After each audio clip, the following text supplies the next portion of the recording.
नमस्कार, शुभ सांच्या पार बघू शकता मित्रांनो. हे दिसणारा जे हायवे आहे त्यावर कात्रजपासून ते मुंबईपर्यंत खूप असे बोलले जातात. आणि हे कात्रजचा बोगदा आहे.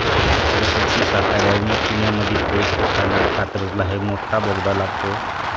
बोगद्यामध्ये काही 2-3 जागी आउटलेट आहे. जसे काही नकळत अनर्थ वगैरे घडला बोगद्यात तर गाडीला डायव्हर्जन करण्यासाठी इकडनं 2 तिकडं आहेत आणि तिकडनं 2 इकडं असं आहे. पलीकडे जर साईडला झालं तर अलीकडं डायव्हर्जन करायसाठी सुद्धा आहे 2 आणि अलीकडून झालं तर अलीकडून पलीकडे जाण्यासाठी 2 सुद्धा डायव्हर्जन करायसाठी सोड्या तुम्ही बघू शकता.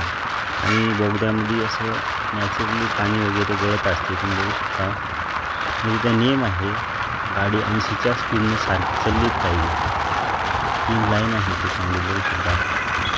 आणि बोगदा संपल्या खूप असा उतार आहे. त्या उतारावर सावकाश गाडी गेली तरी तुम्हाला सांगू शकतो. आता हे पुण्यात प्रवेश करताना कात्रजचा बोगदा लागतो. अंदाजे कात्रजचा बोगदा 2-2.5 किलोमीटर असू शकेल मी असं तुम्हाला सांगू शकतो.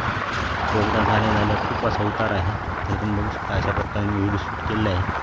अशाच काहीतरी नवनवीन माहिती भेटण्यासाठी तुम्ही माझ्या फेसबुक पेजला फॉलो करा. फेसबुक आय डी आहे करंदे. या Facebook I Dila like, follow आणि शेअर जरूर करा.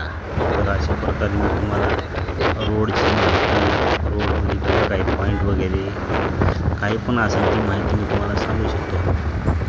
अशा प्रकारे मी कात्रज बोगद्यामधून बक्कळ वेळा गेलेला आहे. आता मी हे व्हिडिओ याच्यासाठी शूट केला आहे की माळ न करता माळाच्या खालून बोगदा करून त्याला ढसळून तोंडाला 2 तोंडाला कॉन्क्रीट केलेलं आहे तुम्ही बघू शकता.